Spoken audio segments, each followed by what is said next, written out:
ಎಲ್ಲರಿಗೂ ನಮಸ್ಕಾರ. ನಿಮ್ಮಲ್ಲಿ ಎಷ್ಟು ಜನ ಹುಷಾರಿಲ್ದಲೆ ಇದ್ದಾಗ ನೀವೇ ಮೆಡಿಕಲ್ ಸ್ಟೋರ್ಸ್‌ಗೆ ಹೋಗಿ ಸೆಲ್ಫ್ ಮೆಡಿಕೇಶನ್ಸ್ ಮಾಡ್ಕೊಂಡಿರೋದಿದೆ? ಅಥವಾ ಹಿಂದೆ ಯಾವಾಗ್ಲೋ ಡಾಕ್ಟರ್ ಹತ್ರ ತೋರಿಸಿ ಗುಣ ಆಗಿದ್ದೀರಾ ಅನ್ನೋ ಕಾರಣಕ್ಕೆ ಅದೇ ಪ್ರಿಸ್ಕ್ರಿಪ್ಷನ್‌ನ ಇಟ್ಕೊಂಡು ಪದೇ ಪದೇ ಮೆಡಿಸಿನ್ಸ್‌ನ ತಗೊಂಡಿರೋದಿದೆ? ಏನಿದು ಇವತ್ತು ಮೇಡಮ್ ನಮ್ ಬಗ್ಗೆನೇ ಮಾತಾಡ್ತಿದ್ದಾರೆ ಅಂತ ಅನ್ಕೊಂಡ್ರಾ? ಹೌದು. ಹೀಗೆ ಮೊನ್ನೆ ಒಬ್ರು ಪೇಷಂಟ್ ಬಂದಿದ್ರು. ಅವ್ರದ್ದು ಮೇನ್ ಕಂಪ್ಲೇಂಟ್ ಏನಪ್ಪಾ ಅಂದ್ರೆ, ಕಳೆದ 3 ವರ್ಷದಿಂದ ಒಂದು ಡ್ರಾಪ್ಸ್ ನ ಪ್ರತಿ ದಿವಸ ರಾತ್ರಿ ಮೂಗ್ ಬ್ಲಾಕ್ಗೆ ಅಂತ ಉಪಯೋಗಿಸ್ತಾ ಇದ್ದಾರೆ. ಆದ್ರೆ ಲಾಸ್ಟ್ 6 ಮಂತ್ಸ್ ಇಂದ ಆ ಡ್ರಾಪ್ಸ್ ಹಾಕಿದ್ರುನು ಮೂಗ್ ಬ್ಲಾಕ್ ಕಮ್ಮಿ ಆಗ್ತಿಲ್ಲ ಅಂತ ಹೇಳಿದ್ರು.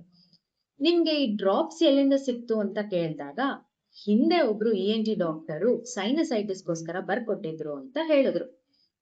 ಆದ್ರೆ ಇಷ್ಟು ಲಾಂಗ್ ಡ್ಯೂರೇಷನ್ ಈ ಡ್ರಾಪ್ಸ್ ನ ಉಪಯೋಗಿಸೋ ಅವಶ್ಯಕತೆ ಇತ್ತಾ? ಹೀಗೆ ನಾವು ಉಪಯೋಗಿಸಿದಾಗ ಏನಾಗುತ್ತೆ, ನಮ್ಮ ಮೂಗಿನ ಮಾಂಸಖಂಡಗಳ ಮೇಲೆ ಸೈಡ್ ಎಫೆಕ್ಟ್ಸ್ ಇರುತ್ತೆ. ಇದನ್ನ ನಾವು ರೀಬೌಂಡ್ ಕಂಜೆಷನ್ ಅಂತ ಹೇಳ್ತೇವೆ.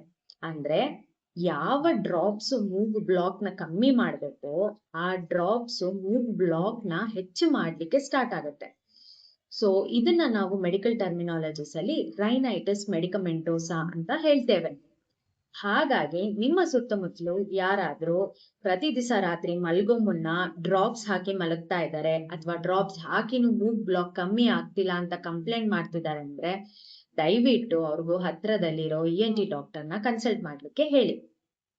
ನಮ್ಮ ಇಂಡಿಯಾಲಿ ಮೆಡಿಸಿನ್ಸ್ ಈಸಿಯಾಗಿ ಅವೈಲೇಬಲ್ ಇದೆ ಅನ್ನೋ ಕಾರಣಕ್ಕೆ ಅದನ್ನ ಉಪಯೋಗಕ್ಕಿಂತ ದುರುಪಯೋಗ ಪಡಿಸ್ಕೊಳ್ಳೋದೇ ಜಾಸ್ತಿ ಆಗಿದೆ. ದಯವಿಟ್ಟು ಯಾವ್ದೇ ಡಾಕ್ಟರು ನಿಮ್ಗೆ ಮೆಡಿಸಿನ್ ಪ್ರಿಸ್ಕ್ರೈಬ್ ಮಾಡುವಾಗ ಅದ್ರ ಕರೆಕ್ಟ್ ಡೋಸೇಜು ಹಾಗೂ ಎಷ್ಟು ದಿವಸದವರೆಗೂ ಬಳಸ್ಬೇಕು ಅಂತ ಹೇಳಿ ಕಳ್ಸಿರ್ತಾರೆ.